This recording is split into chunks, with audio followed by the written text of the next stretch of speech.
Welcome back to PM Express Business Edition, and it's our last show for the year 2022. And for some, maybe it is right to talk about statistical data, what goes into it when it comes to the economy, when it comes to inflation, and every other month you hear the Ghana Statistical Service releasing data about inflation, the economy, and producer price index.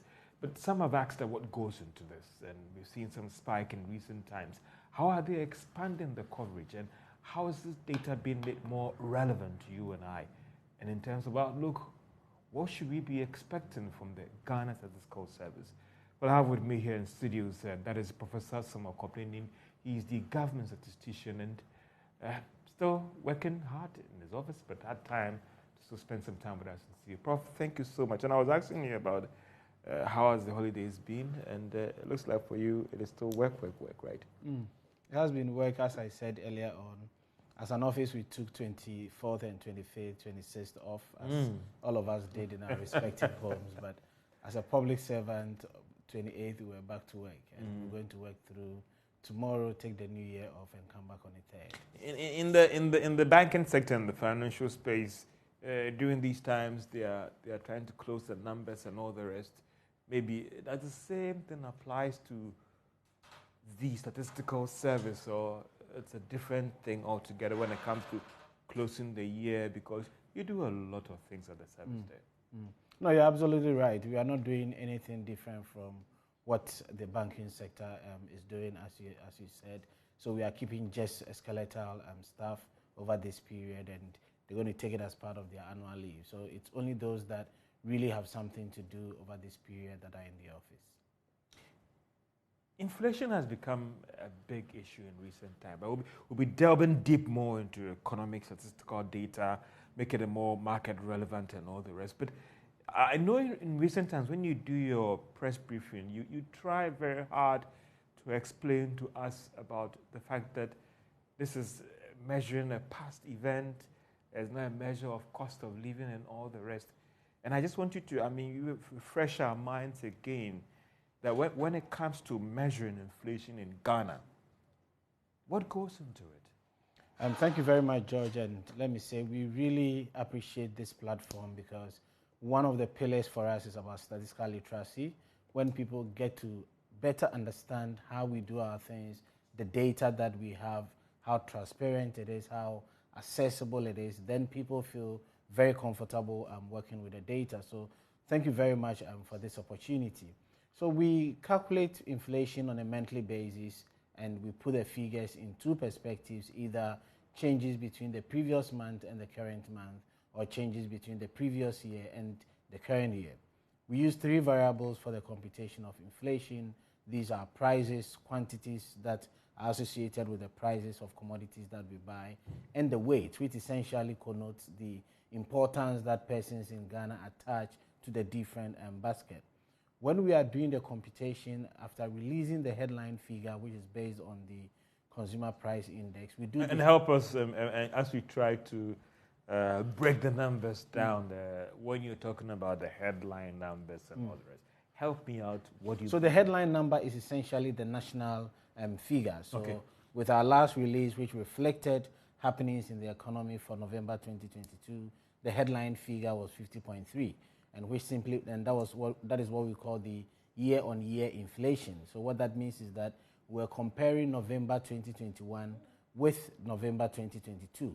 And with a figure of 50.3, we say that prices of goods and services over the 1 year period have gone up by 50%. And Prof, help me out again, because I'm trying very hard to break this thing down more, make it more relevant to our viewers.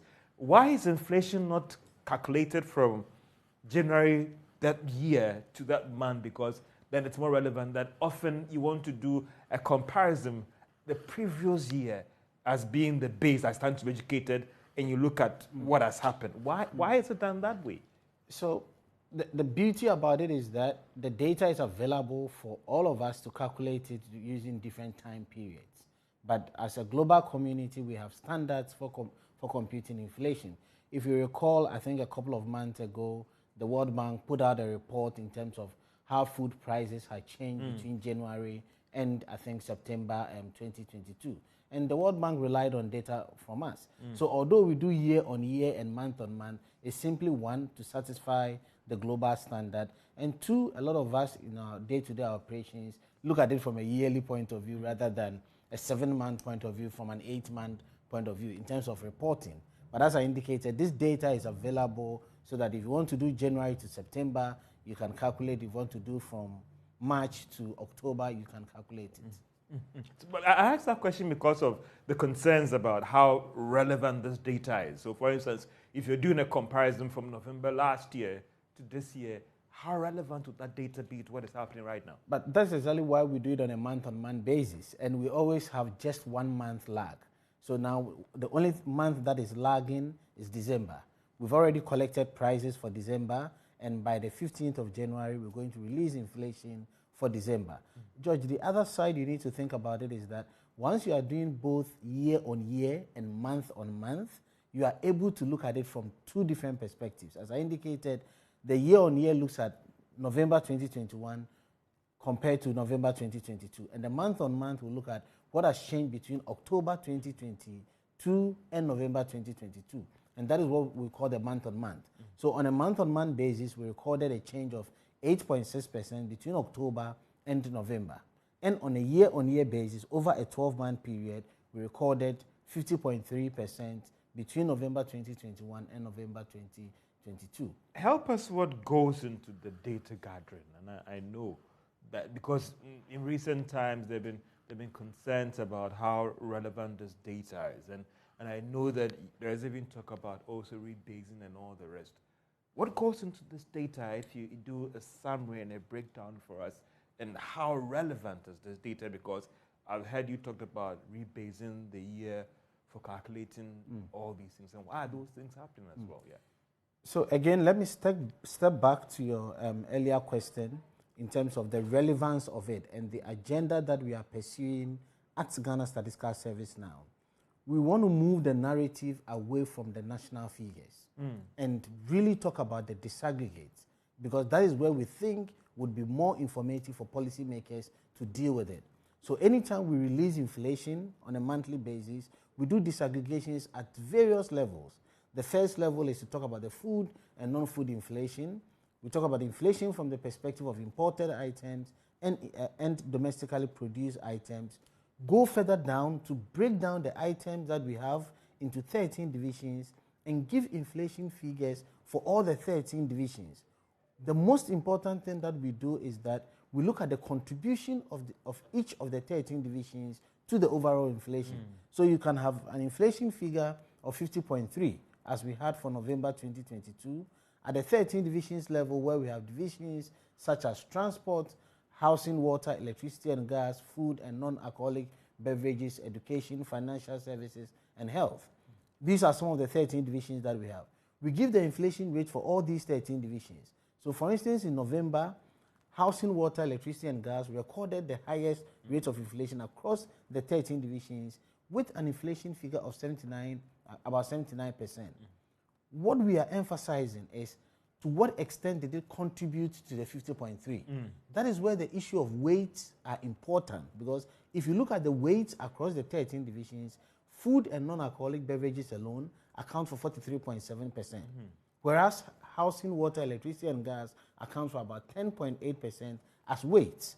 So if you factor in the issue of weight, you realize that the contribution of food and non-alcoholic beverages to the 50.3% interest rate that we recorded is higher, although its inflation rate, the inflation rate for food and non-alcoholic beverages was 55%, relative to 79% for housing, water, electricity, and gas.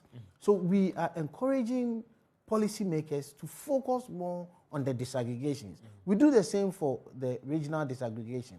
Anytime we do inflation, we say inflation for all our 16 administrative regions. Now everybody is talking about Eastern region having the highest inflation. Yeah. Yes, it is. But if you look at the contribution of Greater Accra and Ashanti region, they have relatively higher weights. Greater Accra, for instance, has a weight of about 28%. So close to about a third of the overall inflation. So although it didn't record the highest rate of inflation, its contribution to overall inflation was about 47.9%. And Eastern region that had the highest rate of inflation of about 63%, it had a contribution of just about 11% to the overall inflation. So the details is in the disaggregates, and that is where we want policymakers to focus on. So coming back to your question in terms of how we collect the data, the starting point is what are persons in Ghana consuming? That is how we start our data collection exercise. So we precede the computation of consumer price index and rate of inflation by identifying the items.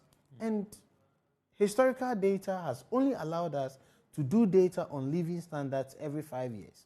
So the last time as a country we collected data on living standards was 2017, 2018. And technically, over a 5-year period, 6-year period, you don't expect the structure of the economy to change drastically. So it's not really an issue because the data is coming from 2017. And in that data collection exercise, we ask persons in Ghana what they consume. Frequently consumed items, major items that they consume. And once we do that, we calculate the share of each item of the overall cost expenditure of households. And that is what we use as basis for determining the importance that persons in Ghana put on different items. So from 2017, we've identified 307 items. These 307 items, we are very much aware they have different brands. So once we are collecting the data, we collect data on close to about 48,000 items. And we do this on a monthly basis. Across all the regions? Across all the 16 administrative regions. Have that do these things?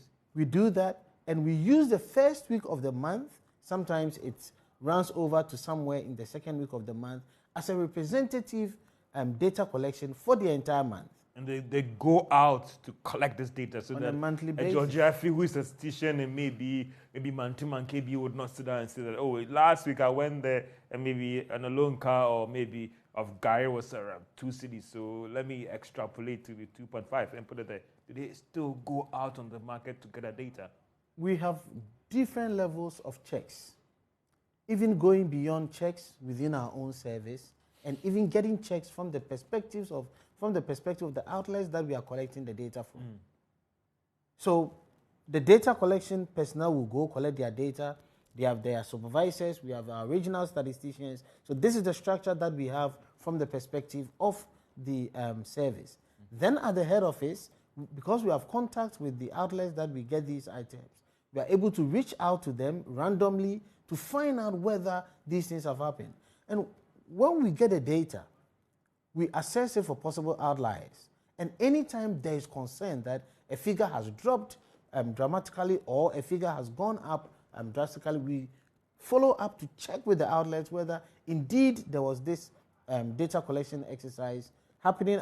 Did it happen at your place? And if it did, how much is the price of this item? We will not be able to cover all the outlets on a monthly basis, but through a sampling approach, we quality assure the data that we get. So once we collect the data on prices and quantities on monthly basis, and with the data on weight from our living standard survey, then we are able to calculate how the basket of the items have changed over time. And that is essentially what we call the consumer price index. If inflation is measuring, maybe let's take Kwame Mensah, who maybe just 2 years ago was consuming fufu every day. Now he has switched to check from Monday to Sunday, fried rice, chicken. That is going to have an impact on the inflation that you calculate, right? So now you are looking at it from the perspective of the consumer giving us prices. Yeah. But keep in mind that we collect the data from the outlets. So if your consumption has changed, and for some reason I get in there and I'm buying the same, the market woman will still have the price of the commodity. It is for this same reason why Ghana Statistical Service has put on its website a personal inflation calculator. So that if you want to know how your prices have changed, given the uniqueness of your basket, you can go there and calculate your own inflation. But from the national point of view, the outlet that you were buying fufu will still go there and they'll give us the prices, irrespective of whether you have changed. I'm trying to connect the demand and supply effect in here, so maybe help me out. So that if, for instance, demand for cassava, because you had about maybe 100 people or 200 people in maybe Kokomlemle consuming that, and that has changed. What could be that effect on supply of that good, i.e. the pricing of that good, because demand has dropped? And that is what I'm trying to do the connection here. It is very important, and we need to look at this from two perspectives. One is what goes into the computation, and two would be what are the indirect factors that would affect the computation of inflation. So the first thing you need to think about is that the computation is simply based on data on prices of items that we collect on a monthly basis. And based on the weights, we calculate inflation. And we have the 307 items, the outlets will be there. The issue of demand, supply, the issue of exchange rate, the issue of interest rate are all indirect variables that would affect the inflation rate, because if the supply of commodities goes up, the next question is, what were the distributional channels in terms of the pass-through effect? Like we're experiencing now, people were arguing that because of what the Ministry of Food and Agric is doing, we expect prices to come down. It wouldn't happen automatically from a computational point of view. And the reason is that if the ministry brings food products to a particular place, the next question is, you expect some rational reaction from the suppliers and say that because the ministry has done that, supply has gone up, then they should say that then they have to make the decision of lowering their prices. Whether that rational behavior would occur or not, nobody knows. The extent to which it would occur, nobody knows. So that is why we call them indirect influences. So if you read any basic economics textbook, it talks about the demand, the cost push and the demand pull factors driving inflation. But what we tend to forget about it is that it's an indirect mechanism. And the same applies to exchange rate, the same applies to any monetary policy or real sector policy that you would want to use to influence inflation. I don't know. I know your statisticians on the ground are caught up in data gathering. But behind these number notes, the footnotes or their report they put together, do they also look at some of the science behind some of these things? Because during some time when I engaged in policy, George, there's abundance of food in the village, the hinterlands and all the rest. But we do understand why when it gets to the market here in Accra, they are expensive. Some will claim that, yes, the cost of carting these goods. You go down and just capture the data, that you get the science behind the dynamics and people profiteering from all these things. So we are just caught up in just gather the data, let's put together inflation numbers. Again, thank you very much.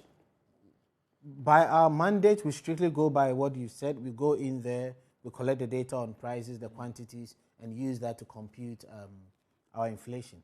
But again, this is what we are doing differently now at Ghana Statistical Service, for which reason now we've even set up a public policy, public finance unit to deal with exactly what you are talking about. So now everybody is asking, where are we headed with inflation? And this is a conversation that at the time that you are releasing inflation for a particular month, you cannot talk about all these external factors because, as I explained to you earlier on, they don't go into the direct measurement of inflation.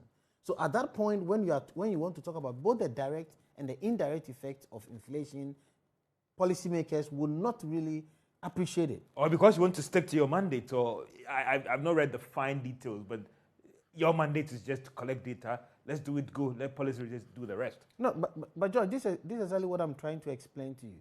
So now when we release the figures, we go forward and put out some numbers for policy considerations. So we do the headline figure as I explained, and you would always see that in our last two slides, we point policymakers to issues of trend that they have to pay attention to, issues of particular commodities that have seen very high increases in prices and their relative weights. Let me give you a typical example. We started the year with an inflation figure of 13.9. Went up to 15, went up to 17, 19, 21, then 40.4 in October, and currently we are having 50.3. When we are doing our regular releases, we just show a time trend of, let's say, the last 2 years or the last 3 years. If you look at the numbers carefully, you realize that the jump between October 2022 end November 2022 is the highest for 2022. From January to November, it was only between October and November that we recorded a change from 40.4 to 50.3, a change of 9.9. When we are having such policy discussions, we need to look at the historical data, and the first question is, has Ghana ever recorded such a jump for a year-on-year inflation? And indeed, this has happened before, when in 2000, we recorded a jump from about 23.3% to about 33.5%, which was about a 10% drop. Then the next question is, have we recorded a sharp decline before? As people are asking whether are we seeing the peak of inflation before? And indeed, it's happened. In 2004, we saw a sharp decline on a year-on-year basis of about 10.4%. So what we do beyond the numbers is that, one, we provide the data. One, we give the hints of where policymakers should direct their thoughts to. But we cannot exactly tell the policymaker that, go and do this. And the reason why we cannot do it is exactly what I explained to you. It's a mixed bag of factors. One is the computational side, and the other is the indirect side that brings on board a host of other variables. So if you are not the policymaker and you don't know exactly what the policymaker seeks to do, and you just look at the numbers and say that because of these numbers behave this way, we don't think we'll be. I know you want to stick to your mandates and all the rest, but at the service, do you get the sense that policymakers, not just you will say headline policymakers, but even right to the regional level, these data is being used because you expect certain things to change rather than the spike that we are seeing? Do you get the sense that policymakers are working with the data and taking the necessary actions? Again, this is a very good question. It's something that we have to continuously talk about it and try and identify how we can measure whether policymakers are doing it or not. I mean, as a statistician, as an economist, I wouldn't want to provide qualitative responses to whether they are doing it or not. We should be clear. That's what I'm saying. The sense, not to mention anybody's name, but you see that back and you see that, okay, this data was given out, is out there for quality response. We are not seeing the response yet, but we hope that policy planning is a short to medium term thing. So maybe as time goes on, we'll see the necessary actions and corrections taking place. And that's what maybe I want to look at, but not to say no, but the sense that, yeah, maybe we are getting there. I mean, I'll do that based on a number of parameters. One is, given the spikes that we are seeing, policymakers obviously are concerned about it. The service has been invited to different meetings to try and understand what that is happening. So if that is your measure, one will say that policymakers are using the numbers. But if you ask the question on the extent to which they are using, and I really like the regional dimension that you brought into the conversation. From our point of view, we feel that the regional coordinating councils should really get involved with what is happening in their region in terms of the data collection, in terms of the figures that we are putting out there. And what is more important is that interministerial engagement to say that, you know what, yam is getting rotten in this region, in this district. Tomatoes is getting rotten here. So how can the two ministers communicate based on our data and solve that distributional problem? And that is the disaggregation that we are talking about. And that is why anytime we release inflation, we put out the top 20 items with the highest price variations. So some effort is being done, but I will tell you that more has to be done. More has to be done when you want to use the data. And what I mean by more is that go beyond the headline figures and use the disaggregates. Look at the historical data, see what has happened, and then you can answer the question on whether we are. Because some will say that if the response has been fast-tracked, and I get the sense that it's a work in progress, the spikes that we are seeing should be slowing some way altogether. It's a conversation everybody wants to have, whether we've peaked or not. And anytime we do the release, we get journalists asking this question. And have we picked? Again, it's not in my place to say yes or no. George, just for 3-4 reasons. One is, anytime you want to talk about we've peaked, you need to ask yourself, what does the historical data suggest? Because that is what you have at your table that I don't have. No. And therefore you do more complicated extrapolations at your office. And you know it, Prof. We do it for internal purposes with a lot of caution, based on what I said to you earlier on. Having seen a 9.9 jump, I'll be hesitant in saying that we've exhausted all the pass-through effects. This is exactly what I'm saying. You move from 40.4 in October to 50.3 in November. That is why I earlier on said, what happened in January, what happened in December? We have what we always call the base effect. December last year, our inflation rate was about 12.9%, which was higher than what we recorded in the early part of the year 2021 after we had recovered from the COVID. This 12.9 that we recorded for December 2021 would definitely impact on the December figure that we're going to release. So if I look at the historical trend alone and I say that this is the first time we are seeing that huge jump, so on that basis, we have not peaked yet because it's likely to have further pass-through effect. Without looking at the effect of the base rate, something might be missing. The third thing you need to keep in mind is that a number of things happened in the first 2 weeks of the year when we collected our prices data for the computation. I mean, I've heard people talking about why is inflation still going up when exchange rate has slowed down and things like that. George, this is exactly what I tried explaining to you. If exchange rate, if the CD appreciates, which we saw, it doesn't automatically translate into the sellers bringing down the prices. It takes time for that to happen. And that is what we mean by the pass-through effect. And the other dimension is the multiple pass-throughs. One is the time that it takes, and the second one is if exchange rate drops, which commodities are affected, and what are the weights of these commodities.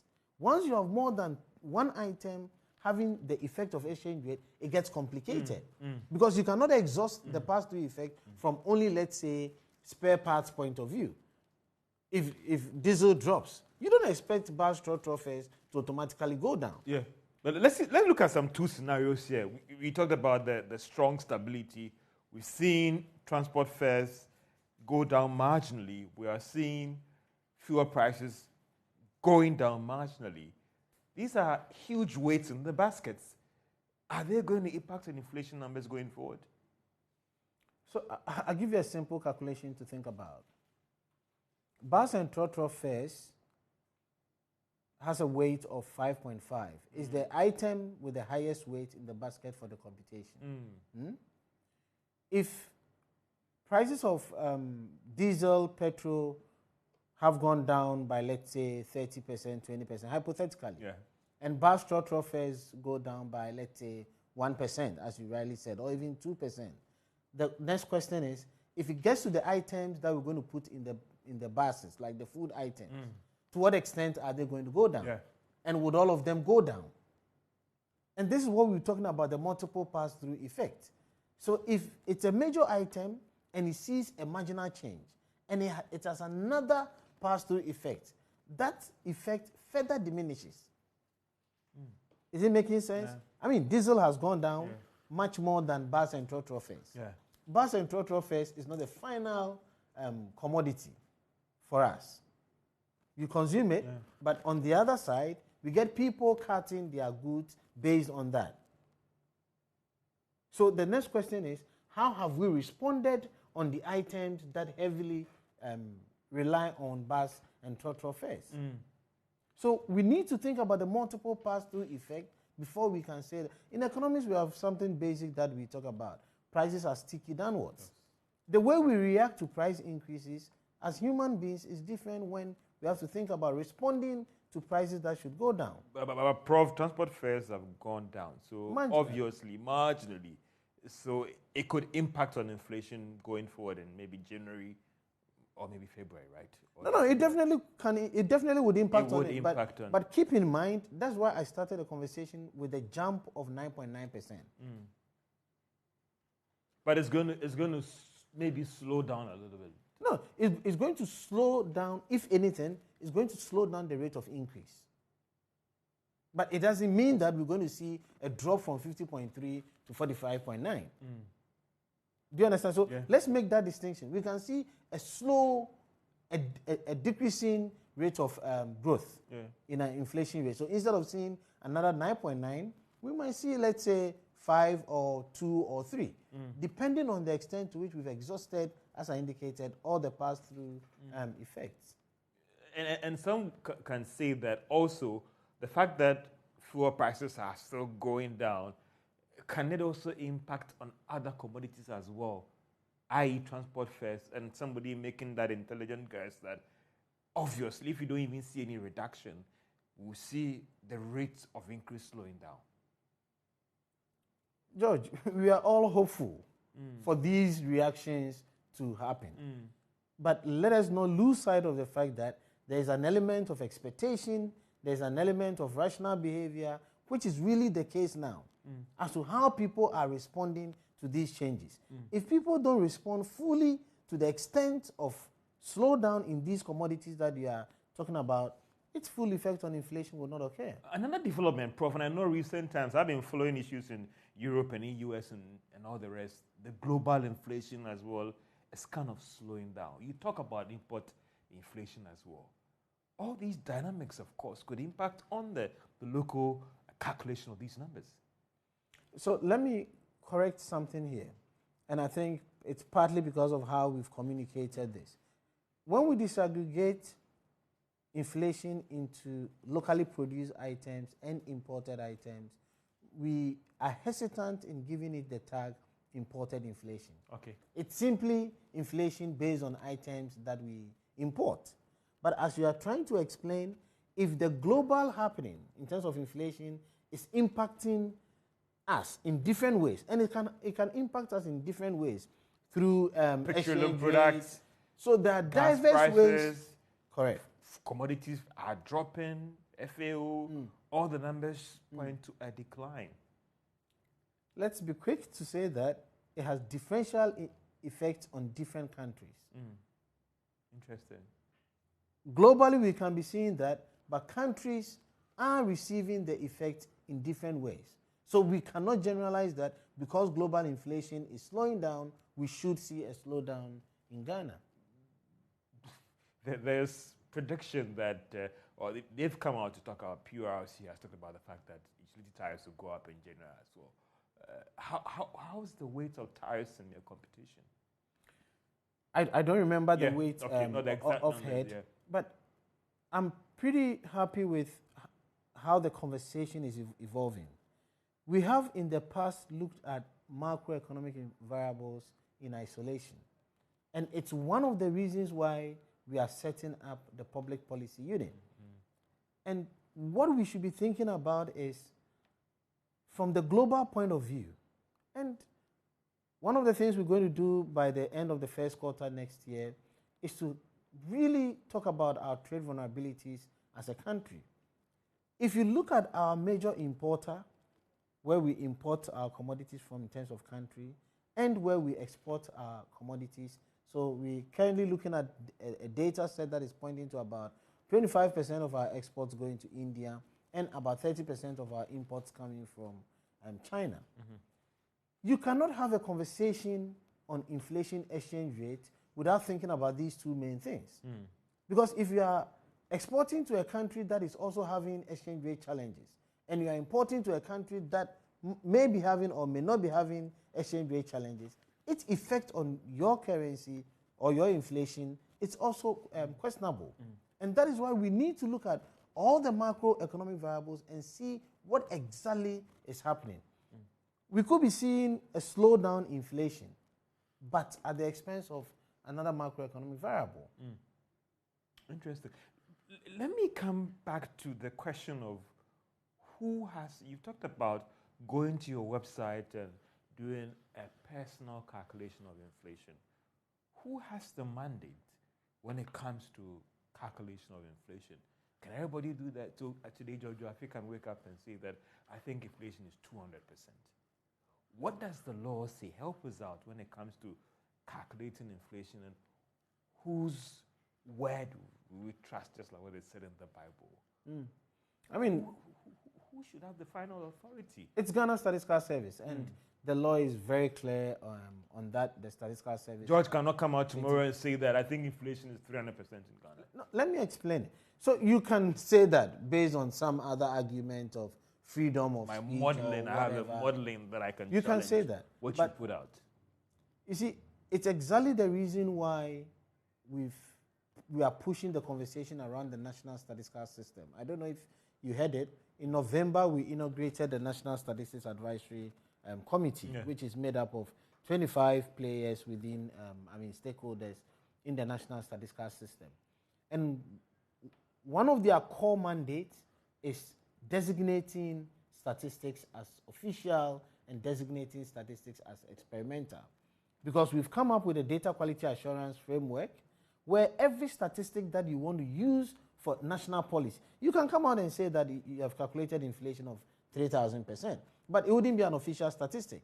It would only become an official statistic if government recognizes it and government works with it. But aren't you worried? I mean, aren't you worried for you as a statistician, and maybe you don't care that you've come out with the data, looking at the kind of work that goes into how rigorous your data is. Everybody is punching holes, and that's not you as a person, the service. Aren't you worried because of the kind of work goes through, the sleepless nights? And George Wiafe comes out and says that inflation is 300%. Cabinet minister somewhere in maybe Stellenbosch University says that inflation is 400%. Isn't that a concern to the service itself? I would not really see that as a problem, to be honest with you. No. And this is partly because of my background as an academic. You need to allow people to have diversities in terms of approaches in calculating a particular statistic. The expense of questioning the work that statistical service does. The beauty about it is that it gives us the opportunity to further explain.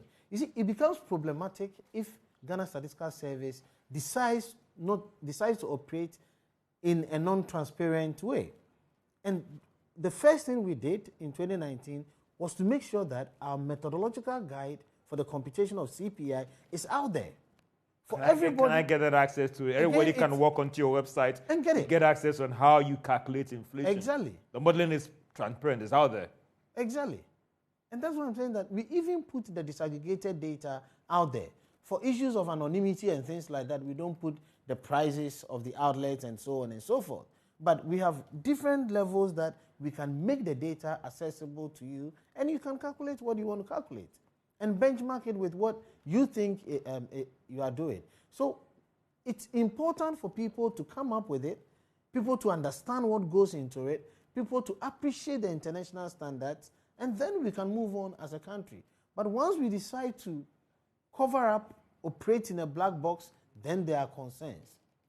You believe that your system is very robust, transparent, and reflects the issues or the developments on the ground when it comes to your national inflation data? Absolutely. Absolutely. And that is why at a point where the rates were going up and people were speculating that it should be higher than what we are releasing or it should be lower than what we are releasing, we took it upon ourselves to educate persons in Ghana on what goes into the computation. You can decide to use different approaches, that is fine.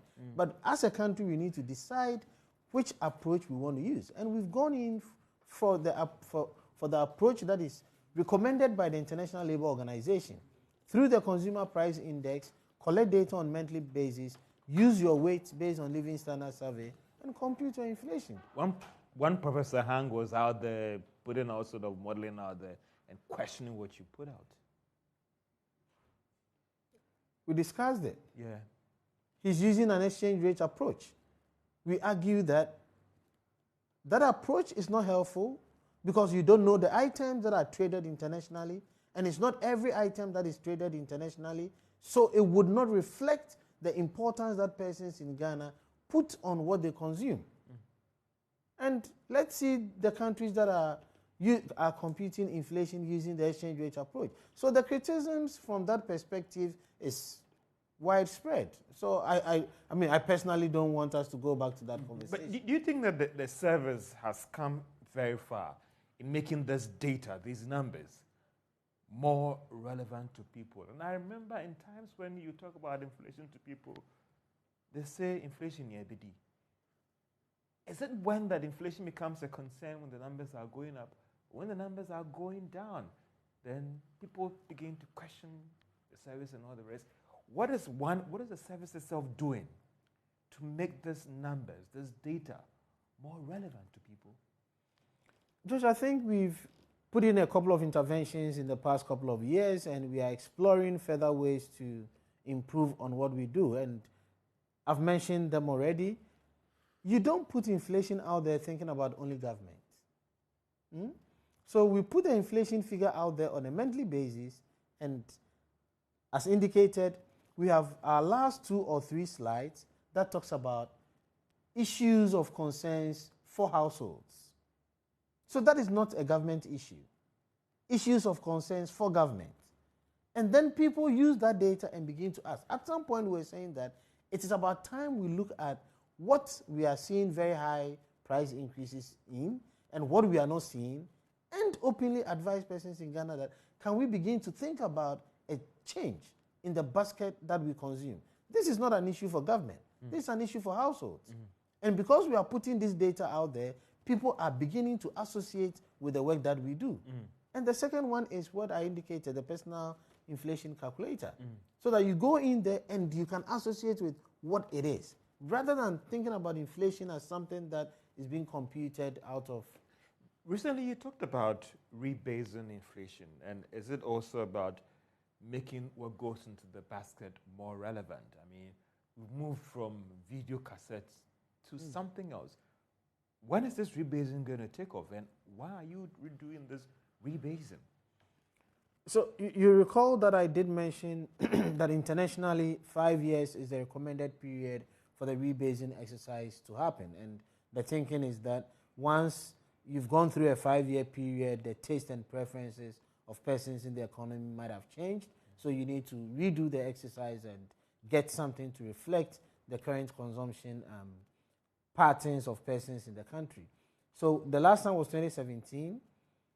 Since January 2022, we've been in the field collecting data for our annual household income and expenditure survey. It's a year-long data collection. It's collected on quarterly basis.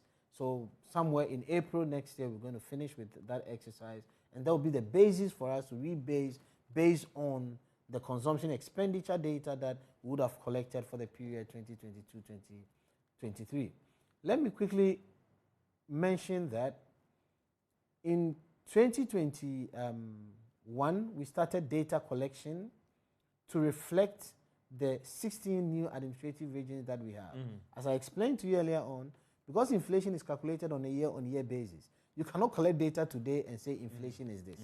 Before you release an inflation figure, you should have a whole year's data. Then you can do comparison from the previous year to the current year. So we started a data collection exercise somewhere, I think in 2020, and then September this year, we readjusted the weights to get inflation for the 16 regions. It's been communicated wrongly that rebasing was done, but rebasing was not done in 2022. All that the economy, GDP, and what it means to you, and because of how interested in our discussion, our programs director decided to extend our program or more for like 10:30. So we'll still talk about inflation more, the economy more, and once we come back, we also want to look at what will be how can I use this inflation data as a businessman, as an individual? Why should I care? And also GDP as well. What is going into its calculation? Is the rebasing of it, if it's been done already, sure that the economy will be bigger than what we are used to, or maybe it will be smaller than what we are used to. This is PM Express Business Edition. We'll be right back after this break as we extend this discussion to 10:30 as we talk about the economy, inflation, statistical data, and reposing confidence in our national statistical system. Be right back after this break. To PM Express Business Edition as we talk about statistical data, inflation, GDP, and we're extending our discussion for the last day or for the last edition of PM Express for 2022 to 10:30, and we're engaging government statistician Professor Samuel Komni as we talk about inflation, GDP, statistical data, what goes into it, and how to make it more relevant to you and I. And Prof, thank you so much for your time. And I was asking myself another thing that, so for you, that the spikes that we've seen over the period, what was the main driver of the spike? Not one, but why have we seen it? Was it in line with global development, or why that sharp spike? Let's start with the computational side before we get into the indirect factors. So as I indicated to you, we do the release at the 13 division level, and we have observed that from a historical point of view, across the 13 divisions, we've seen 4 out of the 13 divisions that at a particular point in time have recorded the highest rate of inflation. The most recent is the housing, water, electricity, and gas that recorded an inflation figure of 79%. So that division had an inflation figure of 79% relative to the national average of 50.3. We identified 5 of the 13 divisions that recorded rates higher than the national average of 50.3%. So we also saw furnishing, household equipment recording inflation of about 65%, transport recording inflation of about 63%, and personal care, I think about 58%, and lastly, food and non-alcoholic beverages, 55%. So these 5 divisions recorded inflation rates higher than the national average. George, this is why earlier on I said they recorded higher rates, but you always need to keep in mind their contribution given their weights. So once you know that food had a weight of 43.7%, then across the 13 divisions, food and non-alcoholic beverages alone for October contributed 47.9% to the overall inflation, in terms of 47.9% to the overall inflation. So as far as November's inflation is concerned, the major driver was from the food and non-alcoholic beverages point of view. But in the previous month, as I indicated, at some point transport was driving it, not in terms of its contribution, but the rate of inflation. And then at some point we saw furnishing, household equipment, and at some point we also saw housing, water, electricity, and gas driving or recording the highest rate of inflation. So basically it's these 4 divisions out of the 13 divisions that have driven the spikes that we've seen in the last 11 months. If you come to the other side, in terms of the indirect factors, I would always be cautious in saying that it is this, other than that, it is this, because that analysis has not been done, and every conversation around that, for now, is very speculative. And you think that for those who would ask the question that whether we've seen an end in sight, for you, it's an area you don't want to get into, or it is still early days yet to even have a conversation about that?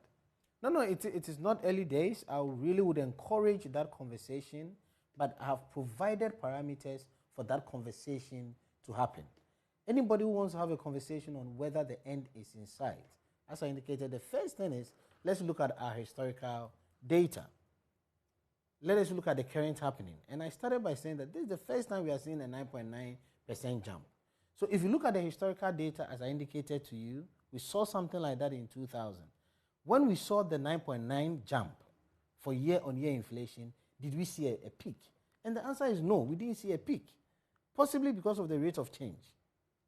Then the second factor I've emphasized we look at is what we saw the same time December last year. That is the base effect. If December last year, the rate was high, then it's going to have an impacting effect on December 2022 by reducing it, because your denominator would be high. So that's the base effect. Then the third one, which I indicated, is what is happening with the indirect factors. So what is going to happen to exchange rate? What is going to happen to interest rate? So until you have these conversations, we shouldn't be talking based on what we think, what opinion is. But let's look at the numbers, and then we can make a decision. Apart from Bank of Ghana, apart from Ministry of Finance, budget, fiscal issues, why should Ajua Mansa in Makola, that businessman, care about what you put in when it comes to inflation rate? George, I think that conversation we've really made progress on. Apart from the fact that it affects your day-to-day activities, people are beginning to appreciate how inflation affects other things. I mean, if you're a businessman, why wouldn't you think about inflation? Why should I care? Because at any point in time, there is uncertainty on what the price of the commodity that you used to buy is.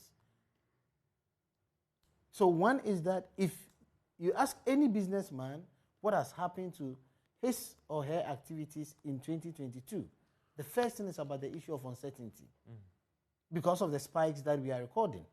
So what you really want to see is something stable, something predictable. So if we have to go through the same in 2023, it's going to bring uncertainties. It's not going to allow people to behave rationally. People will begin to ask questions whether is it rational to hoard rather than to put?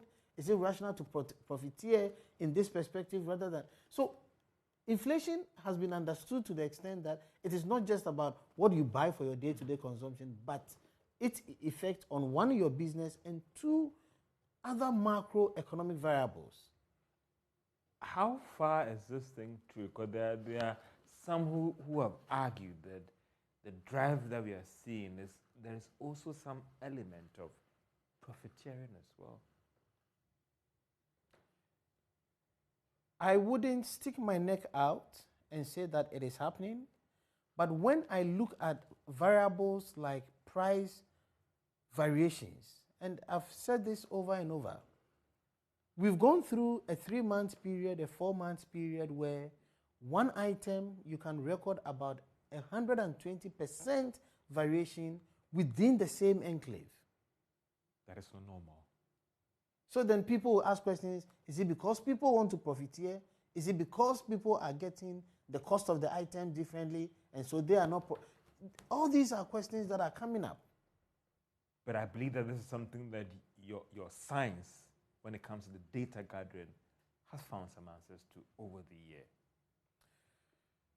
That indeed there is some element of profiteering when it comes to the spikes that we are seeing with commodities on the market. We currently are running off a survey, finishing off a survey that is trying to go beyond the numbers to understand what is really happening. And one of the issues that we are looking at is whether the price variations were really as a result of profiteering. We're going to do it, but we're going to, as I said, it's a telephone interview. We are just about finishing. Once we are putting that data out there, George, again, I'll be very careful because it will be coming from a perceptional point of view. Assuming you call and you say that you bought this, price was this, you bought that, price was this, what do you think accounted for the price variation? And I give you options as in, do you think it was profiteering? Do you think it was lack of information and so on and so forth? And then you tell me it's profiteering. We'll present that result from a perceptional point of view.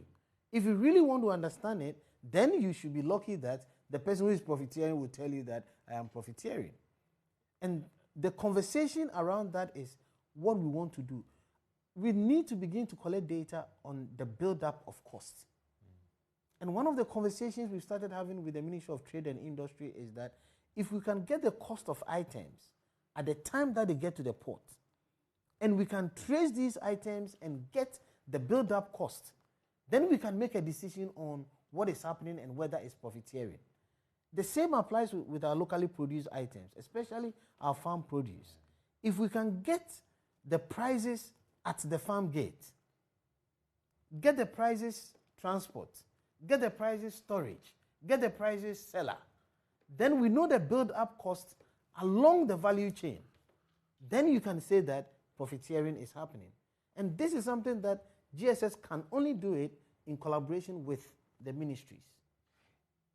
GDP, are you doing another rebasing again in terms of the measuring of the economy as well? Because there are some who still argued that they think that the economy is bigger than what we are seeing or what we are recording?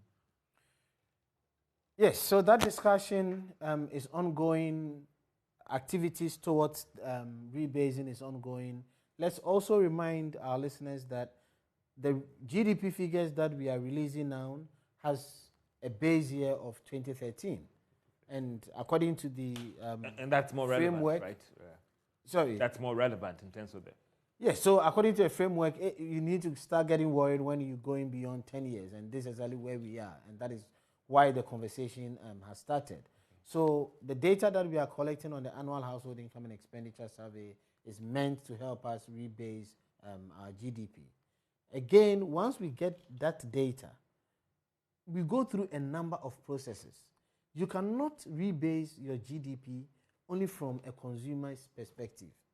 That is why we are starting data collection on business. We call it business surveys, but technically we are doing a census of all businesses that we have in the country. It is a key variable for the rebasing of our GDP. So that exercise would have to ensue.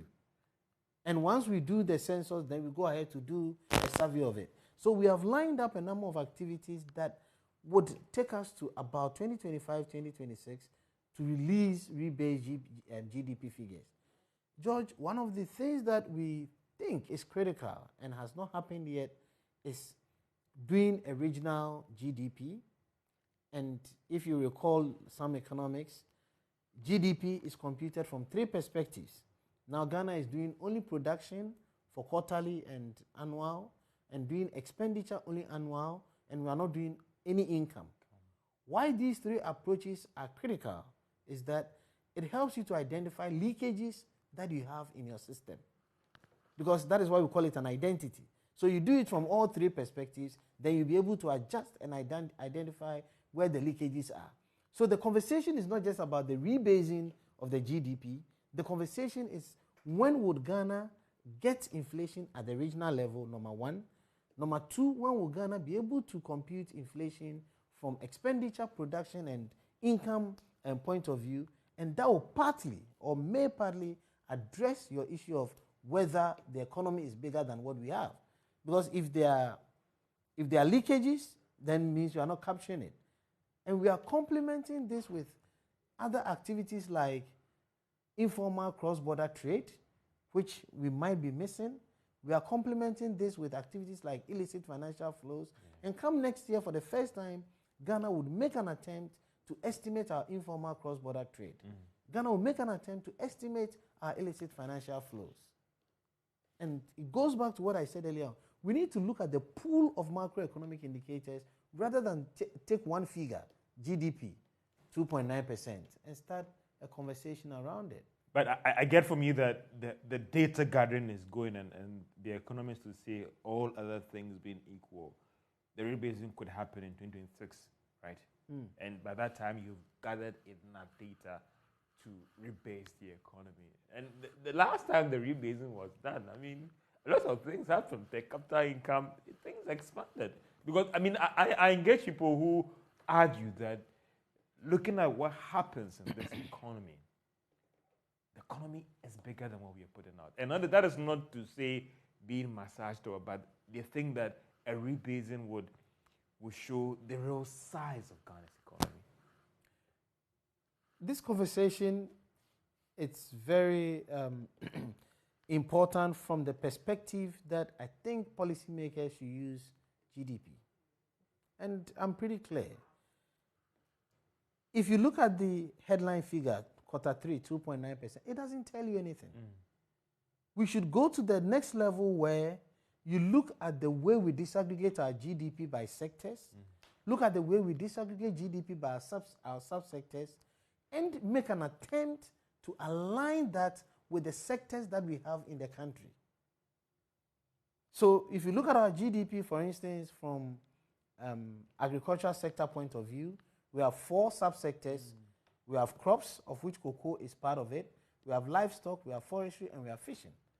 And this categorization aligns very well with the structure of our ministries. So then the question is that if we are losing something around forestry, when we release the figure on forestry, how do we use that figure? So until we align the structure of our governance with the economic indicators, we would be talking in a very speculative way. For instance, in the third quarter, mining and quarrying drove the 2.9. Yeah. Manufacturing contracted. And as an economist, I'm asking myself, if you look at manufacturing for the second quarter, manufacturing drove the growth in the industry sector. Then in the third quarter, it contracts. This is a conversation that easily should ensue in the ministry to find out what is happening within the subsectors for the manufacturing. I mean, I engage a lot of people, and they come across as so surprised that in the midst of all the challenges, they were expecting a serious contraction, but the numbers still give us something to be, quote, the observers to be excited about. I mean, you are just measuring the numbers, and for you, when sometimes you sit back as well, everything going round, externalities and all the rest, should have pointed to a serious contraction, but we're still sailing about the waters. George, again, how do people interpret serious? I mean, a figure of 2.9 growth rate, oil GDP, is the lowest since January 2021. And since we recovered from COVID, from January 2021 to date, over 8 quarters, is the lowest growth rate that we've seen. So historically, it tells you that it is really an issue of concern, because it's the lowest over 8 quarters. Or want to see the negatives before maybe. And as we try and wrap up the service, we do a lot of data reports. I get surprised sometimes when I had the opportunity. Aren't you getting so much involved in a lot of data statistics that you end up confusing all of us? the things that you put out, I was amazed. The reports, the research work you do at the service. It's not just about inflation. It's not about GDP. Lots of data gathering and report analysis and publishing data on several developments in the economy across board. Not at all. We still feel we are underperforming. I mean, as a service, we have our target. If in your free time, just go to the World Bank website. They have what they call the Statistical Performance Index, and they've put countries into quintiles, and Ghana is in the third quintile with 62. It's called 62. We have countries like Senegal and South Africa in the fourth quintile, and they have higher scores. So we benchmark ourselves with other institutions, and we feel that there's a lot we need to do. But that is just from a measurement point of view. George, think about it this way. If we really understand what data should do, then every policy of every MDA, ministry, department, and agency, every policy of every MMDA should rely on Ghana Statistical Service in the drafting of policies. So if you go a whole year with just 10 or 12 surveys, how are you going to service all the 261 MMDAs and service the MDAs when they are planning? But because we've used what I call data ex post, we only talk about data when we want to see whether we did well or not. Then one will say that we get confused, or we get confused when we are producing enough data. Prof, time is not our side, but your final words to Ghanaians as you wrap up on your final words, Prof. We always are happy with the reception that we get from all the different firms, all the different people that help us with the data collection, and we really count on them going forward. One beautiful thing that is going to happen next year is a data revolution policy next year. So next year, Ghana Statistical Service, through the National Statistics Advisory Committee that I said was inaugurated in November, we're going to get the presidency to sign off a data revolution policy. And it's going to do 3 things. Okay. One is the protection side. So those who are giving us data, we're going to further assure them that under the data revolution policy, it's augmenting whatever is in the law. They are protected. Then the second one is statistics. The third one is policy. Why statistics and policy are the two is that connection. We need to strengthen the connection between statistics and policy. And that is why we think that 2023 should be a data revolution for Ghana, as has been witnessed in Rwanda. We're all looking forward to that data revolution coming from the Ghana Statistical Service. And that's our final show for 2022. And hosting Professor Samokob Annim, his government statistician. Everything about statistics, everything about data, the economy, inflation rate. I wish you a happy new year as we close the curtain on PM Express Business Edition. It's been great hosting this program for this year, and I hope next year will be an exciting one. Fresh things, new things, exciting things for you. Have a good day. PM Express Business Edition. George Wiafe.